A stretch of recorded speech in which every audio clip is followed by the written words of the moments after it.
So thanks again for joining today's webinar. For those who don't know, Waterfront Alliance, we're a nonprofit organization based here in New York City with a growing alliance of more than 1,100 partners focusing on environmental and economic development and bringing real change to the shorelines, waterfronts, and coastlines across the nation and the New York and New Jersey harbor region. For Climate Week, we're doing a series of events and webinars centering climate resilience issues across New York City. And so you can catch a host of our events, our webinars, roundtables, art exhibits, panels, coastal cleanups on our website. But today's webinar is called From Planting to Performance, the Crucial Role of Monitoring Green Infrastructure for Climate Resilience. And so we'll talk a little bit about that topic with our panelists today, and we'll touch on, I think, maintenance throughout the discussion, but I really want to emphasize our focus on this concept of monitoring. So not just keeping the infrastructure functioning, but also evaluating the performance and the condition of these infrastructure assets over time. And we're really excited because today's panel brings together experts from design and operations and policy, community stewardship, all together to explore how monitoring can unlock the full potential of green infrastructure. And so with that, I'm happy to introduce our panelists today. We have Andrea Parker, who's the executive director from the Gowanus Canal Conservancy. We have Paul Lozito, who's the deputy executive director for the Mayor's Office of Climate and Environmental Justice. We have Pippa Brashear, who's a resilience principal and partner at SCAPE. And we have Robert Brauman, who is the Deputy Chief of Bluebelt Operations and Maintenance at New York City Department of Environmental Protection. And of course, I didn't introduce myself. My name is Tyler Taba. I'm the Director of Resilience at the Waterfront Alliance. I help lead our policy and advocacy work around climate resilience and adaptation. And so really excited to be moderating this discussion today. All right, so with that, I think we can just dive right in. And everybody who went, as you're going through, feel free to say a little bit more about your background and what you do in your organizations, please. So the first question to kick us off, this panel, of course, brings together nonprofits and practitioners and government. So from where you all sit, what is green infrastructure? How do you use it? Why is it important? And so I think everyone's going to kind of go through and give a few project level examples within their jurisdictions. And I believe we're kicking it off with Rob, so we can go ahead and advance to the next slide. And the next one. All right, good afternoon all. Appreciate the opportunity to speak with you today. So yeah, as was just said, green infrastructure could be a very, wide field, and there could be many different assets and types of projects within that realm. So for the program I'm with, which is a DEP Bluebelt program, we strive to use existing wetlands and created wetlands to prevent flooding, to encourage resiliency, and to naturally treat water. So we're a little different than I think a lot, especially in a New York City perspective. When people hear GI, they often think of the small tree pits, of which we have almost 10,000 in the city, bioswales, things like that. The Bluebelt is a little larger scale. Typical size of our site is 6 or 7 acres. So starting in the late 90s, the city was in this position where we needed to provide parts of the city with infrastructure, where development outpaced infrastructure. So we needed to provide storm sewers and sanitary sewers. And how do we do that in a green way? How do we do that in a way where we preserve wetlands rather than fill them, where we utilize them to naturally treat water, and where we can create new green space, to make a more resilient environment in the city. So we purchased all the land we could in the late 90s. And since then, we have built 98 projects. That's one in the photo there. It's a recent one on Highland Boulevard.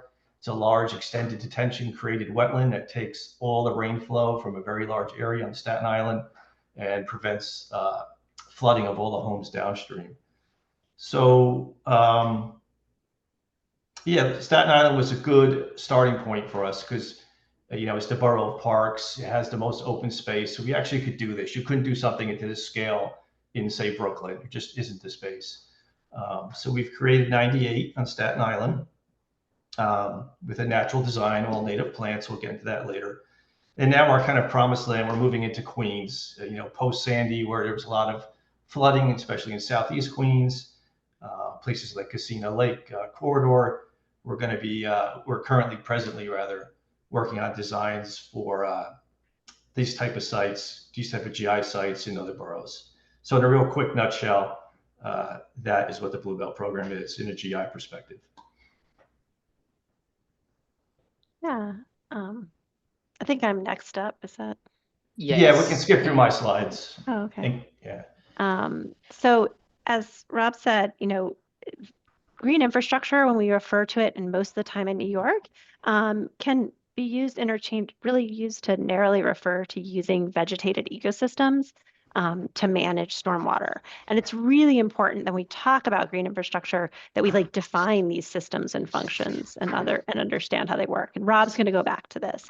But in the broader sense, and I think we'll kind of think about it this way for this conversation, green infrastructure or natural and nature-based features are really any infrastructure that's about designing with natural systems, processes, and materials to deliver services and performance that for people as well as habitat, right? They're functions that improve our quality of life, that manage stormwater, in this case of the Living Breakwaters project that we designed in Staten Island, that buffer storm waves and reduce risk.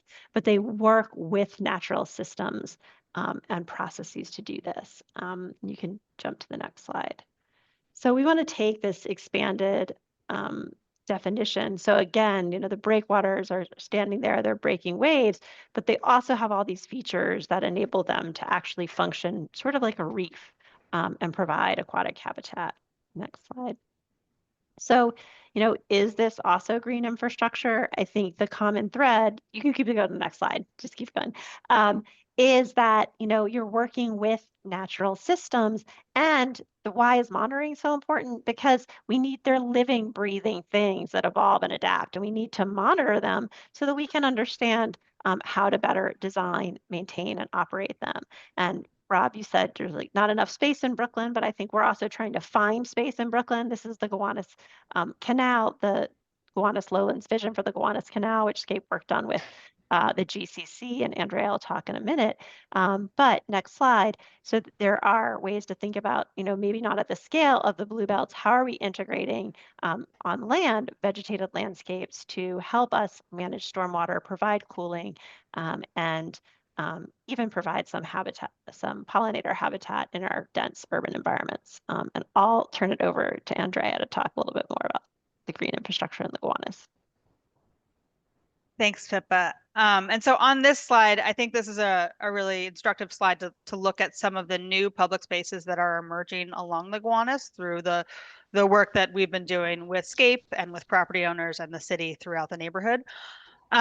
So critical when we think about nature-based systems is what is the service that needs to be provided in the space and what service used to be provided in the space. And I think one thing that we're thinking about a lot in Gowanus is this is a much denser neighborhood with a lot more people living in it than the former salt marsh fed by freshwater creeks. However, that former salt marsh is the ecology that this site tends to. So how do we build new spaces that provide the services that that ecology did provide, while integrating them into a dense urban environment? So just some images here on the bottom left. This is a street creek that is winding between two large new developments, and this is bringing fresh water from the streets back into the canal. And then on the top right, thinking about how we start revegetating the edge.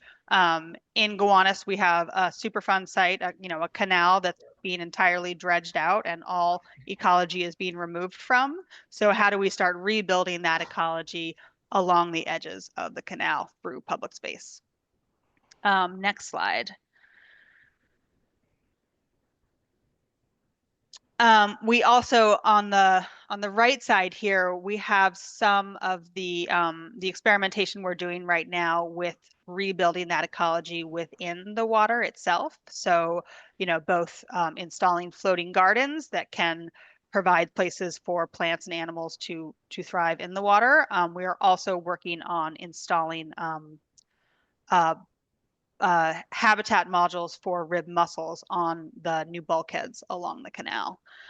And then on the left side, our more traditional green infrastructure of rain gardens, certainly thinking about how to pilot these in an industrial neighborhood, and then really investigating what the long-term maintenance of these installations is, and how critical it is to make sure that these installations are really providing, not just the stormwater management, but also the beauty and cooling and clarity that that the neighborhood needs.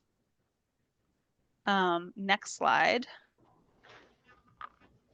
And I just wanted to emphasize the critical role that street trees play here as well. I think this is, in some ways, street trees are they're the earliest thing that our city adopted in terms of thinking about nature-based solutions, but they can provide so much critical habitat, cooling, and stormwater management, and really thinking through how to ensure that the tree beds are able to provide those ecosystem services.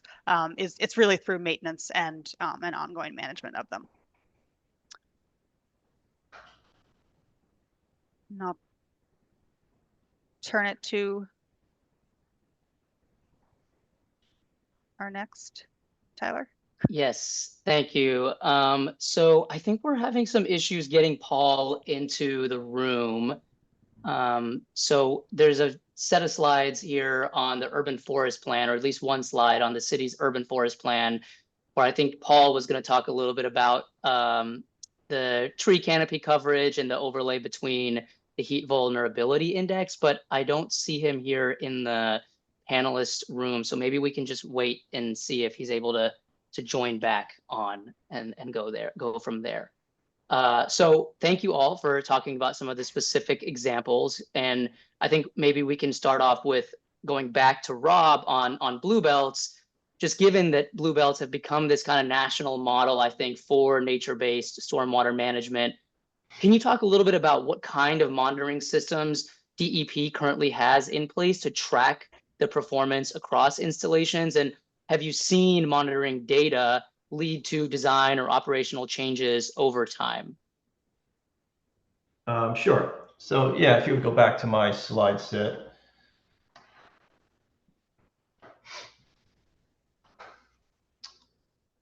Okay, go to 5, please. All right, so yeah, there's a couple areas within the Bluebelt where we do quite a bit of monitoring. We are essentially a flood control program, a stormwater program. So we want to monitor for, flooding. Are we achieving our goals in preventing flooding? We have our water quality component where we use native plants to naturally treat the water. So we have our water quality monitoring, component. And another component is just the performance of the native plants. So we install quite a lot of native plants, at least 100,000 per site on average. We're in the many millions now. And we track those at every site very quantitatively for 3 years. And then for select sites, more after that. We want to know what's working. We're spending a lot of, public money on these efforts. We want to, over time, learn what's surviving. In New York City, the air quality is compromised, the soils are compromised. We're not in a pristine setting. So what plants are persisting over time, are most resilient? And, keeping in mind, the future predicted change in climate, where it's going to get a little warmer, where we're going to have a different hydro period, more severe storms, more frequent storms, what plants, will persist over time in that scenario. So this slide, we have a lot of analysis for all the different plant types, trees, shrubs, ferns, etc. It's just for upland plants. This is a few years old, but you can see on the right what's been doing the best. And the quantities there are in the thousands. So that's like 160,000, 180,000 top left. So just a real quick with the plant monitoring we found, and it makes sense ecologically that the early successional plants, what we call old field plants in ecology, work the best. plants that are very resilient to soil type, have a wide berth in ability to take different moisture regimes. Those weedy native plants, I like to call them weedy native plants. When we started the program, we were doing a very diverse mix, like ferns, a real diverse native mix to be very aesthetic. But those things are adapted to much more stratified soils, much more, I don't want to use the word pristine again, but better conditions than we deal with. So again, those annuals and perennial native plants that are early successional, like the bone sets, like asters, like goldenrods, like milkweeds, things you see pop up in an old lot in the city where it's lying dormant for a few years, have far outpaced the other types of natives. So that's our plant monitoring, and I can get into that with people, offline as much as you like for sake of time. But if you can go to the next slide, please. Let's see what we got here. Okay, then we have monitoring from a maintenance perspective. So I really want to emphasize, and this is something DP has learned across all our different types of GI programs, is sometimes you put the cart before the horse and you design a lot of sites, you build them out, but then you have to play catch up with maintenance. So the Bluebelt, specifically from day one, we put into place a dedicated maintenance program. That's what I oversee now. We have about 20 employees. That's all they do, from cleaning the structures that regulate the hydrology of our sites, to pulling out invasive plants. So we monitor from a maintenance perspective very closely, how are the sites performing, how they perform without maintenance, what type of maintenance regimes we need, what does it cost. So I would recommend to anyone out there doing this type of work, if you're in design or conceptual, that's the time where you want to be thinking about maintenance, how to do it and how to fund it, and how to staff it. So that's kind of our second area of monitoring. And then I think the next slide, that's just a shot of us removing all the sediment that comes off the street. Just an example of maintenance. So every time it rains, all that comes off the street and we catch it before it goes out to the wetland. But if you proceed to the last slide. So again, we're a flood control, water treatment, stormwater program. So we really want to monitor the water quality, and are we actually preventing flooding as our modeling and design had hoped. So for water quality monitoring, initially the first few years of the program, we did do water quality experiments where we tested the water coming into our systems and the water going out to see the efficacy of the plants, and it was quite good. And again, I'm happy to go into any of this offline with people if you're interested. But from a flood control perspective, and we may touch this later, if we're not quite reaching our goals, with the flood control, and the Bluebelt attempts to hold and treat water for 24 hours, how can we then go in and tweak that, finesse that to do a better job without having to spend more money and do more capital work? So I think one of the best parts about the Bluebelt, if you look at the structure, this is a structure that regulates one of our very large wetlands. And every site has designed into it, and this is something we're monitoring, the ability to alter the system for future climate change. So if in a decade we find we have bigger, more frequent storms, we have at least 2 ways at each site to adjust them to hold back more water or release it faster, however we want. It's there. We've pre-modeled that into the system so that we won't have to do another $50 million capital job in a decade. We have that all built in, ready for the future. And I think that's something from a design perspective, everyone should consider. So we've been monitoring that. We adjust as necessary to be a much more resilient system as conditions change. So in a quick nutshell, that's kind of our 3 main areas of monitoring. We do other monitoring, but again, for sake of time, I'll give everybody a chance here. Awesome. No, that's really helpful, and appreciate some of these images to kind of help us see exactly how that happens. I think it's really helpful to visualize that, and so I appreciate you walking us through that, Rob. And I do, before we jump into our to the second question here for Pippa, I do want introduce Paul. We got him in the panelist room, so sorry for the technical issues here. But if we can go to the final slide on the urban forest plan, maybe Paul, I can pass you the first question about, from your perspective and where you sit, what is green infrastructure? How do you use it, and why is it important to monitor it? Absolutely, and thank you, Tyler, and thank you to the Waterfront Alliance. I was able to hear, so I think my definition for green infrastructure largely aligns with what Rob, Pippa, and Andrea said. I think think of it in a couple different ways, right? So from my point of view in this office, so green infrastructure is leveraging existing natural assets. So that could be a coastline for coastal protection, as was articulated hundreds of years ago.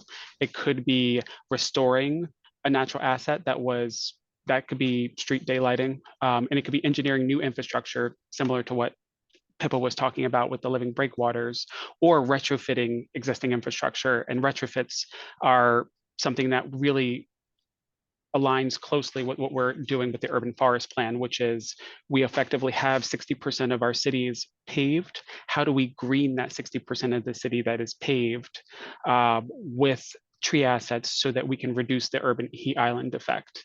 And essentially how we are approaching the urban forest plan is a full and robust monitoring exercise. Our goal with the plan is to achieve a 30% tree canopy citywide.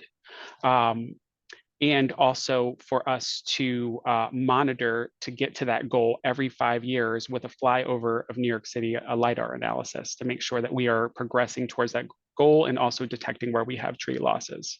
And so how we've been approaching the urban forest plan as a new plan is multifold, right? So part of approaching the plan is planting wherever practical. We're working with our city agency partners, including DEP and Rob and his team, on where to do that. It's about sustaining young trees. As many of us know, young trees require additional watering, additional care as they grow into more mature trees. Mature trees require a degree of support over the course of a period of time, particularly pruning and fertilization wherever practical. And ultimately, once a tree is at the end of its life cycle, how to make sure that we're recycling that tree, that tree in a way that doesn't emit as much carbon as it could if we just let it naturally rot and decay. And we could potentially use the wood chips to perpetuate new trees moving into the future. And so that's essentially what our approach is to the plan, and the monitoring aspects of it are, as we're thinking about where to plant, how to work with the Parks Department, how to work with DEP, and how with others, where we can plant wherever practical. And then as we monitor for losses, how we can design programs and policies to mitigate for those losses moving into the future.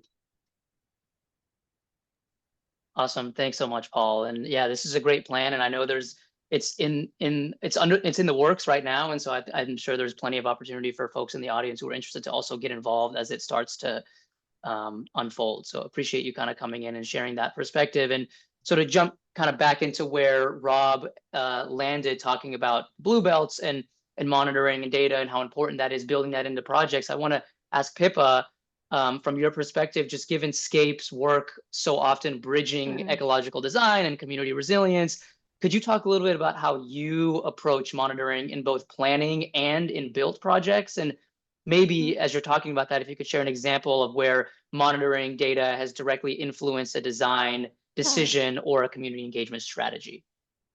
Yeah, and living breakwaters is probably a good place to start because monitoring really did inform the design.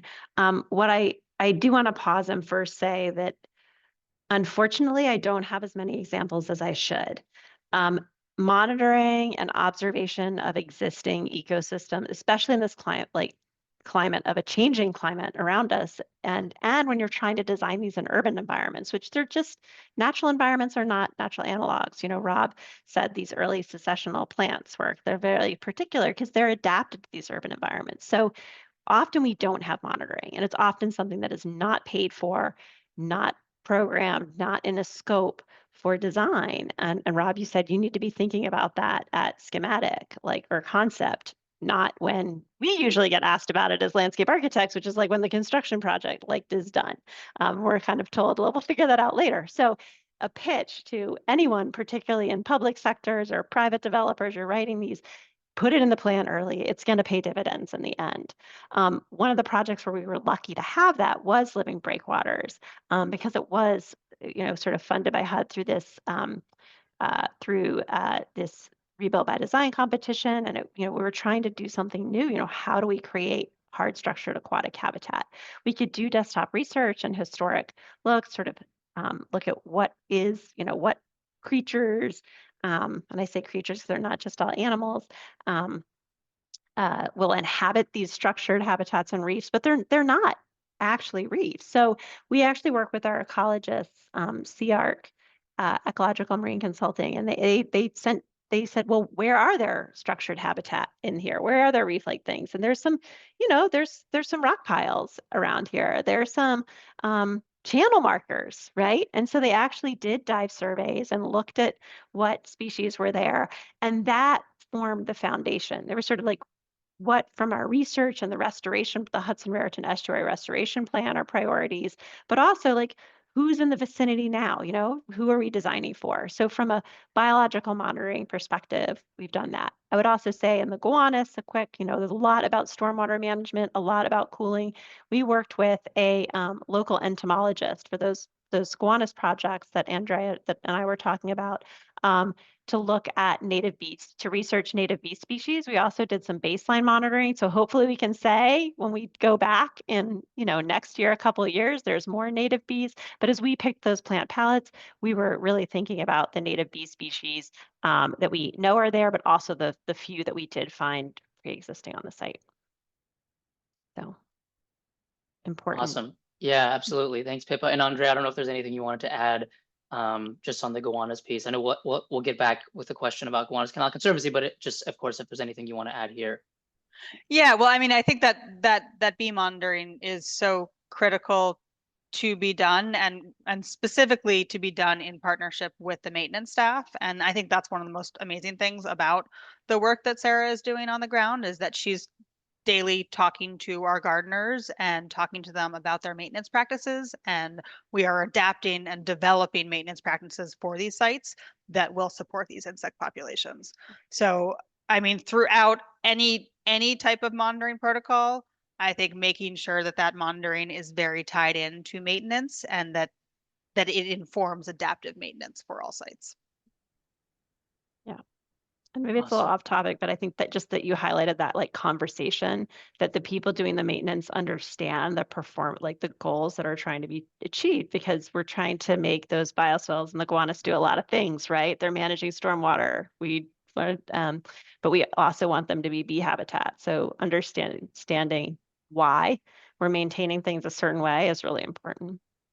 Yeah, definitely. And I wonder, Paul, if maybe from your perspective, or from a citywide kind of maybe policy perspective, how monitoring is being integrated into climate resilience planning or into funding decisions. I mean, is there any kind of, if there's anything you want to say about that? I know you touched a little bit on the urban forest plan, but I know there's other things that the city is doing, and I wonder how that's kind of fitting into the context of the climate resilience work broadly. Completely agree that I think the urban forest plan is pretty straightforward. I would just want to elevate the fact that asset management is part of monitoring. So every single green infrastructure that is designed, either engineered or nature-based or otherwise, is managed differently, because it is just inherently a different thing. If it's something on the coastline, what does that asset management look like? Is it removing invasives? Is it detecting for death of certain species over the course of a period of time? Does there need to be plantings and reseedings? That looks different from green infrastructure asset management. If it's a bioswale in the middle of the public street in the middle of Manhattan, right? And so I think part of monitoring, as we think about monitoring best practices moving forward, really paying attention to the asset management and the operations on a day-to-day basis is really, really important. I think from a green infrastructure standpoint, and sort of a more citywide view, it's again more nuanced, right? So different infrastructure requires more monitoring and care, as I've talked about, and different agencies monitor their projects and their operations differently. So if you have a DOT road project that includes a green element, it looks different from a DEP capital project, and that looks different from a parks project. They have different statutory requirements, different funding requirements, and that yields different outcomes. There's also a complication of public and private partnerships, right? So if you have a green mandate to plant trees as part of an affordable housing development or an EDC waterfront project, that looks different because there are different players with different responsibilities. But with that all said, we as an office, MOCJ, are trying to take as holistic an approach as possible to help inform climate resilience planning, and that includes green infrastructure wherever practical. So what that looks like for us is we're in the process of developing the city's first climate resilience design guidelines that are on track to be published in 2027. As part of that process of developing the guidelines, we're working with our city capital agency partners across city government with DDC to identify asset-based and infrastructure projects to pilot for resilience. Asset-based mostly meaning like physical buildings within a neighborhood, whereas an infrastructure project being more community-wide protections. As part of those pilots, we have about 40 pilots that we're doing. We're trying to figure out how to incorporate resilience, define what a resilience element is for those projects, which can be tricky, right? And then once we define what a resilience element is, making sure that that is incorporated over the course of the period of time as this agency thinks about how to fund and finance resilience projects. And then making sure that when we're thinking about those resilience elements, we're thinking about green wherever practical. And so that has been our exercise sort of in a contemporary circumstance on how we're trying to motivate standards around green infrastructure. Once you ultimately define what green infrastructure resilience is and green infrastructure elements, it helps you define where you can outline best practices. That's great. I appreciate that, Paul. And yeah, we've been tracking, I know for Waterfront Alliance, we've been tracking, we're excited to see the rollout of the climate resiliency design guidelines and how that applies to all the future kind of capital work that the city does and having like a criteria to look through. So that's really great. And I know it's underway. You mentioned the pilots. And so we're excited to see where all that goes. And I don't know if anyone wants to respond to anything Paul said here before moving into the next question. So I can pause for just a second. Otherwise we can move on.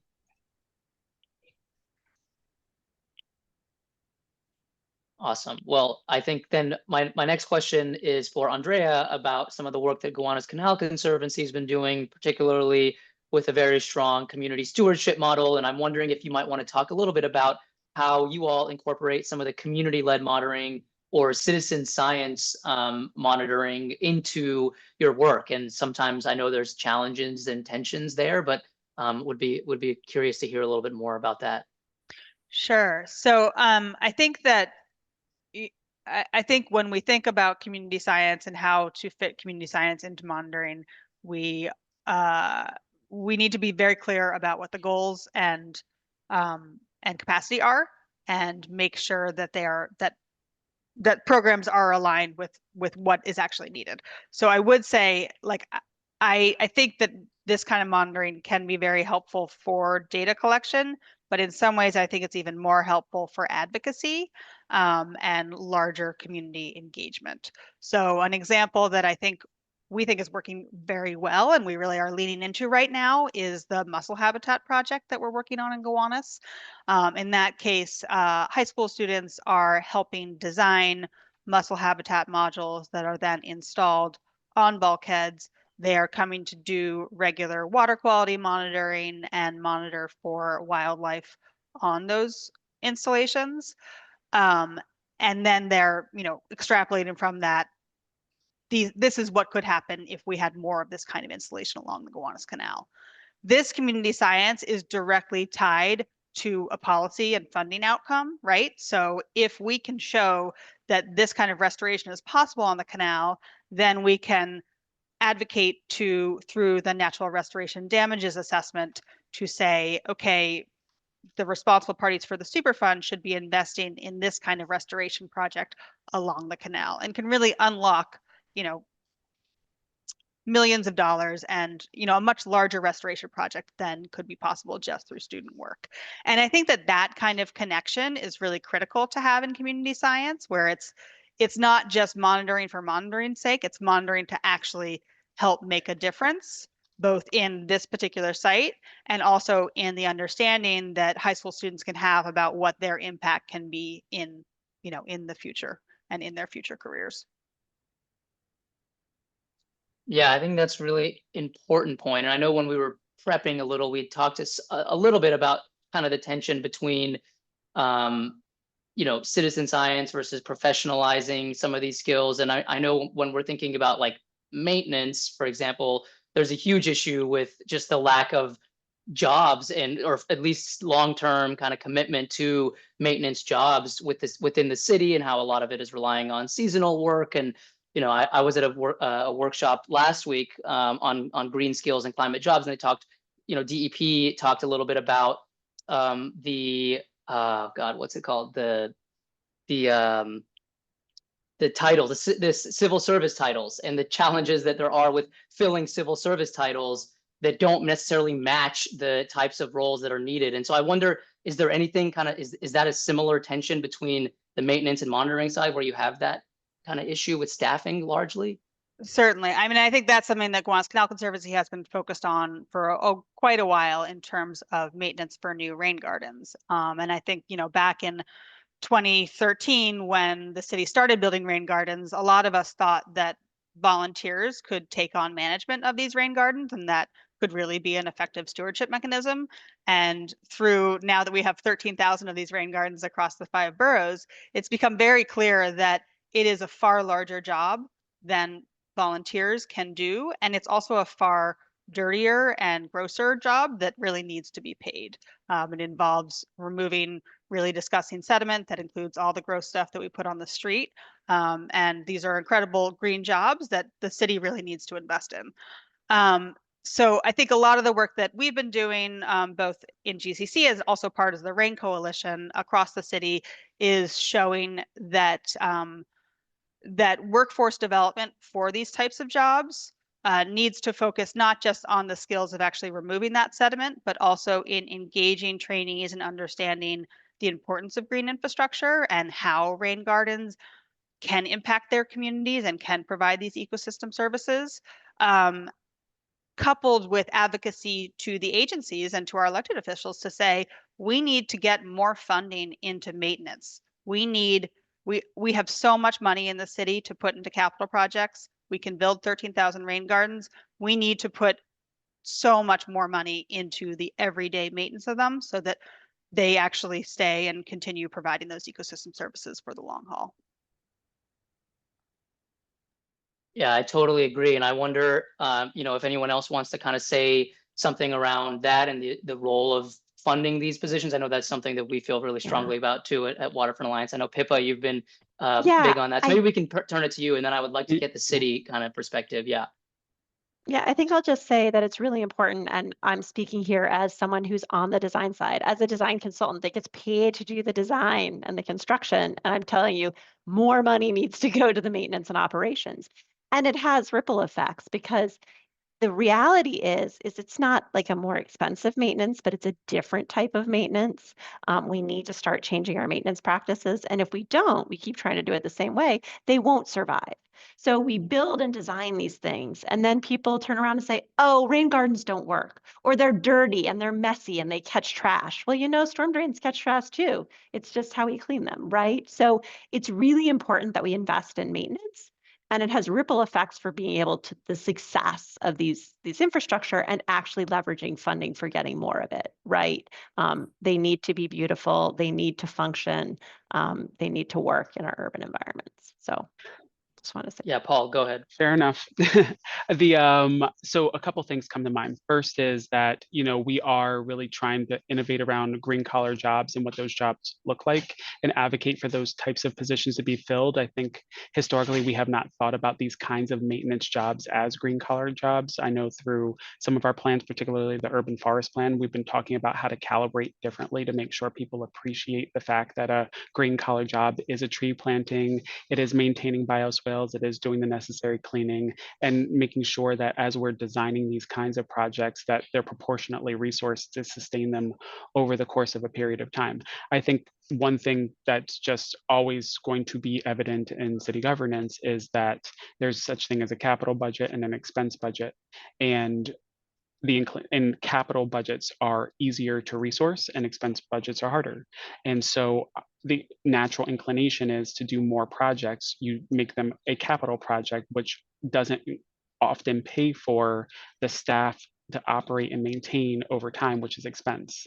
And so you have that tension as the city's trying to do really good work for its communities, that you want to design, you want to effectuate these projects, but you're often resource constrained on the expense side, because the expense side has to pay for policing, has to pay for education, school, educating the students. It has to pay for, subsidies for needy individuals, it has to pay for a whole range of issue sets that are really compelling to the community.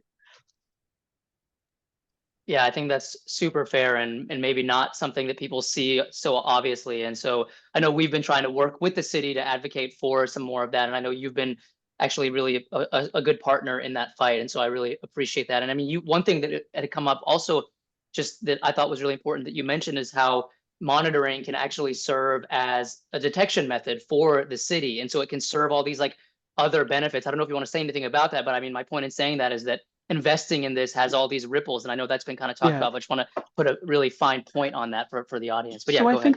I think in real time we're trying to figure out detection through monitoring, right? And what that could look like is you plant along the coastline, and because of a storm surge, the soil becomes salinated and the trees are compromised, right? That tells you something about a localized condition that maybe you otherwise were not able to detect, right? And that's important for us to know. It's important for us to know whether or not we need to change the trees in that area or change the plantings in that area, if we need to modify our approach in some way, or the implications of additional salinization in that particular area. And that plays out in a number of other circumstances when you have drought events, right? Some of our planting paradigms didn't factor for the number of sustained droughts, right? So we need to evolve how we plant over the course of a period of time. Concurrently, now we know that there are localized issues and citywide issues related to drought that we need to better appreciate for, because if the plants are dying, then the people are often being impacted in ways that maybe we here prior to didn't detect as well. And there's a number of different ways to go through that as we cope with the implications of climate change. And we're trying to adjust our planting and our approaches to catch up to that and exceed and be more resilient in the future. Yeah, that's such a good point. And I'm glad you raised it, because I don't think people necessarily, it's not so obvious, I think sometimes so I appreciate you sharing more about that. And I do want, yes, Rob, go ahead, please. And then we can go around after Rob and maybe a concluding point from everybody. And then I know there's some questions coming in the Q&A, so we can start to get to the audience questions, but I'll pass it off to Rob. Yeah, just quickly from the city's perspective, I have, like I said, about 20 employees under me. I'm familiar with the other programs. You had mentioned the civil service title issue. In terms of building a green kind of maintenance force, which we really do need, that's a very important point. The civil service system is very rigid in terms of titles and what you could do if you have that title. But what I'm seeing is a lot of turnover. So what they are now are kind of at the lower paying end of the spectrum. So we do bring people in and they quickly move on. And, it makes it difficult to maintain a good maintenance force. So, as we go forward, again, mirroring what you said about finding the right title that's livable, that is better paying and more appropriate, I think would really go far in terms of building a kind of a more sustainable, green maintenance force. Yeah, absolutely. I mean, we could talk a lot. I think we could have a whole nother panel on just building out the workforce and what kind of things are needed to do that. And but I think it's important to mention in this kind of context of this conversation, because it's wedded to all the things that we're talking about here. So I know we had a couple of other questions that we didn't get a chance to get to around kind of what kinds of data are most available, not just for engineers and designers, but for communities and policymakers, and then the importance of partnerships. But I see some of those questions aimed at those ideas in the chat. So maybe we can jump through to those. But before we go to the audience, I wonder if there's any kind of final word or anything anyone wants to say on the panel that we haven't gotten the chance to say before we turn it over and go into the audience Q&A.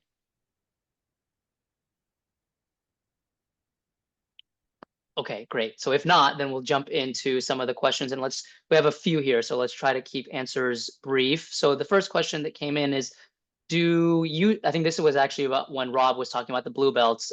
Do you do any programs where the public gets to partake in this monitoring, or where could you see this being implemented, and what impacts would that have?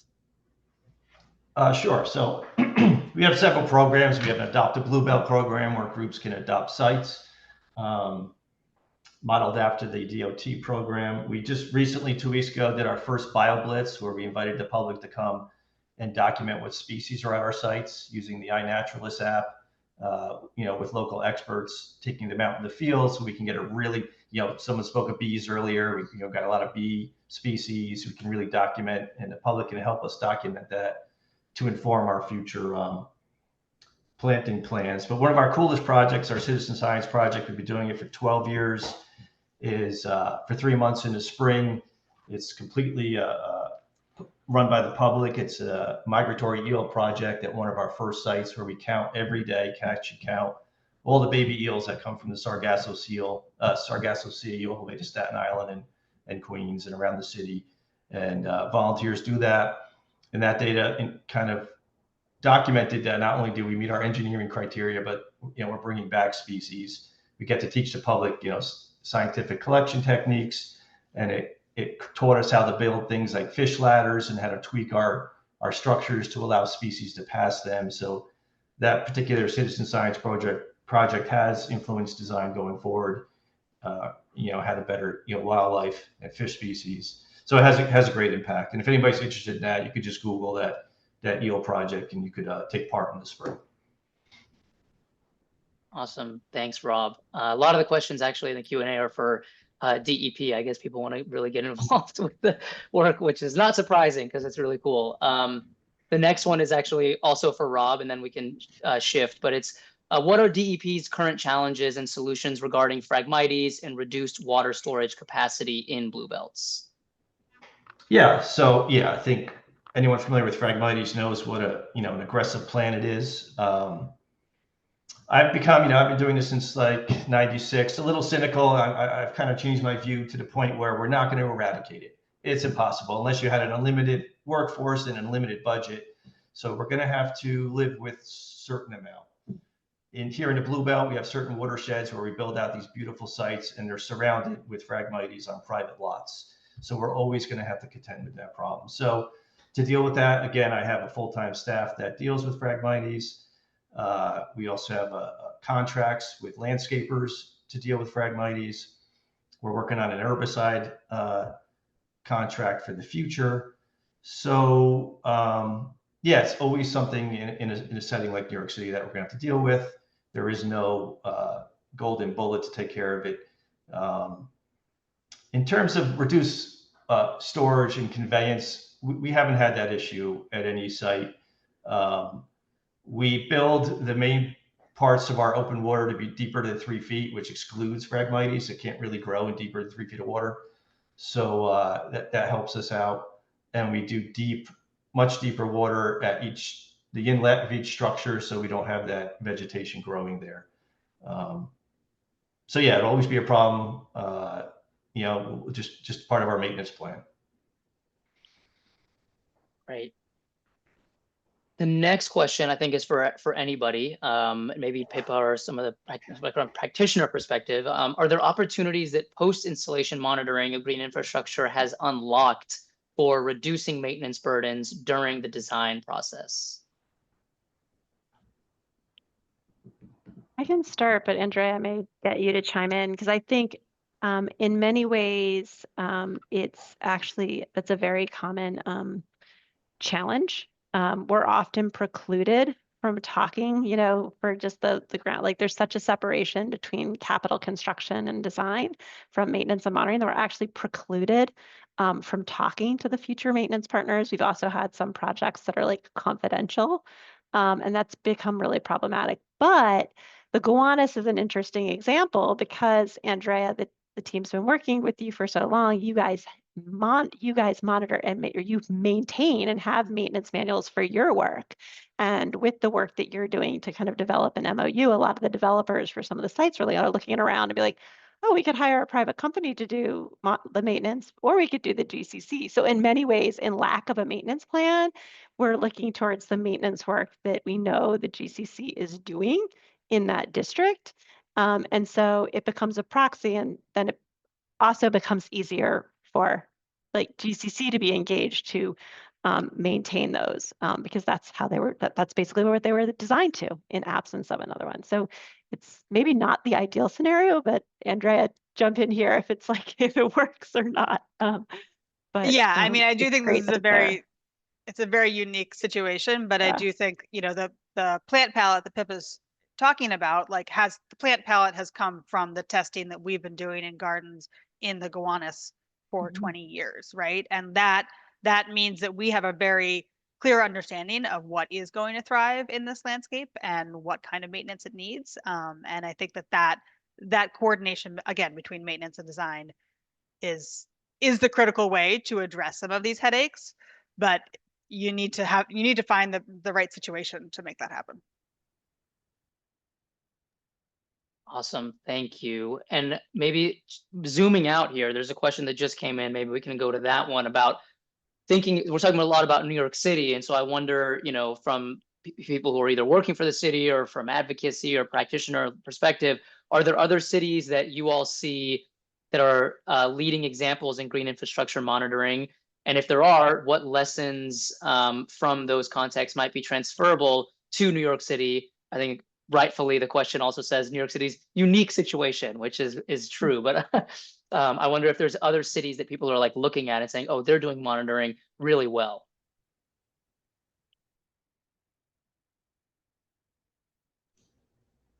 I can say that Bluebelt, we interact with a lot of cities nationally and internationally, Seattle, Chicago, Los Angeles with their programs, Tokyo, Copenhagen, all over Europe. We've had groups from all over the world here. And we have some European groups coming out in the next few months. So we do lesson learns. We have workshops with them, to kind of cross-pollinate, what's working there. And what's working here. So we do definitely try to incorporate their lessons into our program. I would say, at least when we started, Seattle, Washington in general was the only other state doing it to the scale that the Bluebelt was. This is like early 2000s, mid 2000s. So they have a pretty active program. I was going to echo what Rob said. The Dutch and the Danes come top of mind to me. I would say what's important about consulting with a cross-cut of cities from around the world is that they have different environments, they have different climates, they have different sort of hydrological features. And so understanding how they do monitoring in their own circumstance helps us tailor based on their logic to like a New York City circumstance. And I don't know specific examples, but I do think from the stormwater management perspective, there's a lot of technologies evolving in terms of real-time monitoring. So the idea of like monitoring stormwater flows in real time, doing that at a larger scale is getting cheaper. And so cities are doing that, and that's becoming available to say, hey, green infrastructure works, we're reducing the flows. On the nature-based infrastructure side, I did want to make a pitch for one program, and I'll put a link in the chat. When we think about natural and nature-based features, and specifically like the shoreline and coastal, the state, the NYSERDA and the Department of State have stood up over the last few years with support from the Science and Resiliency Institute of Jamaica Bay, developed a shoreline monitoring framework that looks at, sort of risk reduction, erosion, ecosystem enhancement, also social factors, the things that we're trying to do, but simplified it into a relatively simple monitoring framework that can be used. Now, is that data all available? It's only, it's in they did a pilot. They have like 2 years of data. So it's probably 5 or 10 years before it's like a really robust database that we can all use for our designs. But it's there. And I encourage anyone who has a project that they think might be applicable. The monitoring is pretty easy. It can be done. It's been done in most instances by grad students, but it could be done by others. And I think that's, a means and a method at the state level that we're trying to kind of stand up to share information about these coastal natural and nature-based features. That's really helpful, Pippa. Thanks. And I put the link. I think you sent the link to the hosts and panelists, but I put it in there to everyone. Oh, sorry. No, you're all good. But There's a question actually in here that you got to, which is any monitoring data collected in city projects? I know this is a state framework, but in any city projects shared with the public to better inform stormwater management, planning, and design. So is there a similar kind of city data set, or does this include that?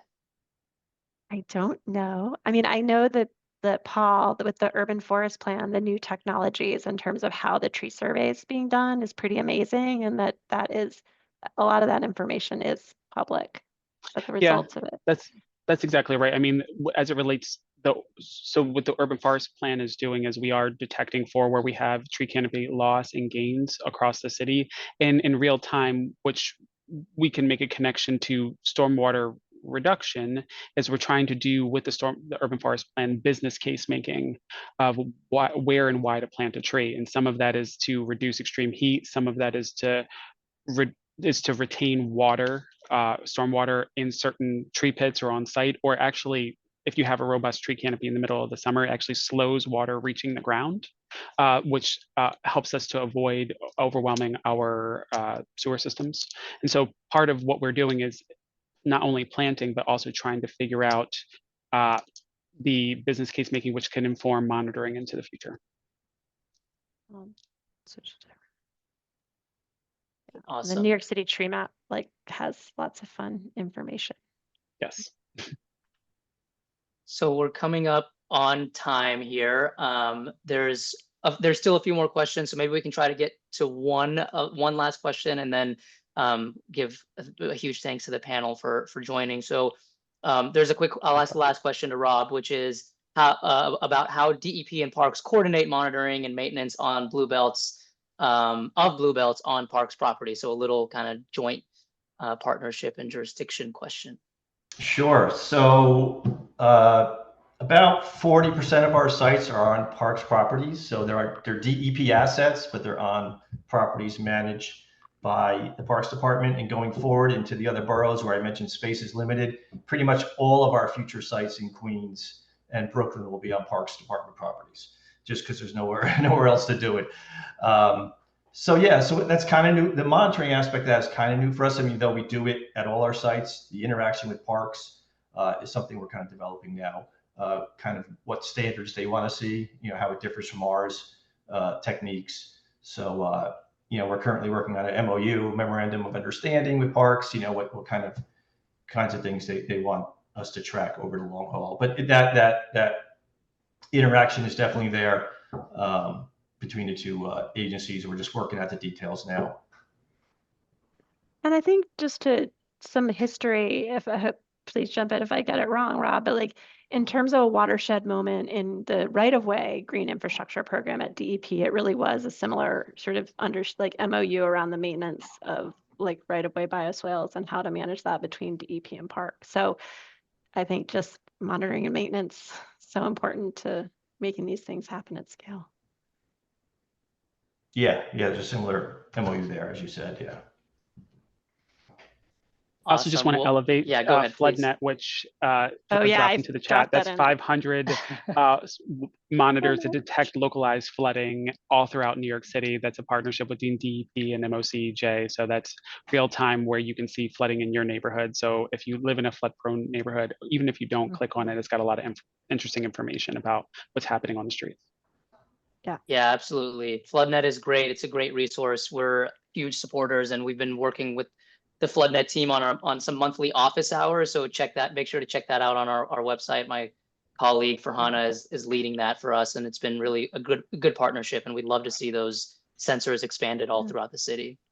And I'm not sure where they are in requesting, but if you have a neighborhood that floods that is not covered, you can request a sensor, and a lot of neighborhoods have really done that, and it's elevated sort of flooding issues and priorities in their neighborhood. And there's some neighborhood profiles that they've done on some of the neighborhoods that have it. So it's a really good resource.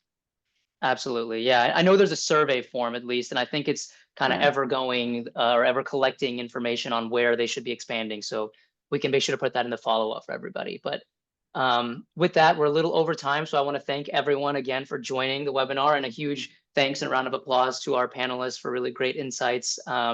It's really great to hear all of your perspectives on the importance of monitoring. We have another webinar before this I don't know when, but about maintenance. And so trying to connect the dots here on all the things that are behind the scenes, but really important to the success of green infrastructure and nature-based features. So thank you all for all the work you're doing and for the support. And I think with that, we can close out and enjoy the rest of your climate week, everyone. Thank you to Happy the Climate Waterfront Week. Alliance. Thank you. Thank you, Tyler. Thank you. Thank you, everybody. Take care.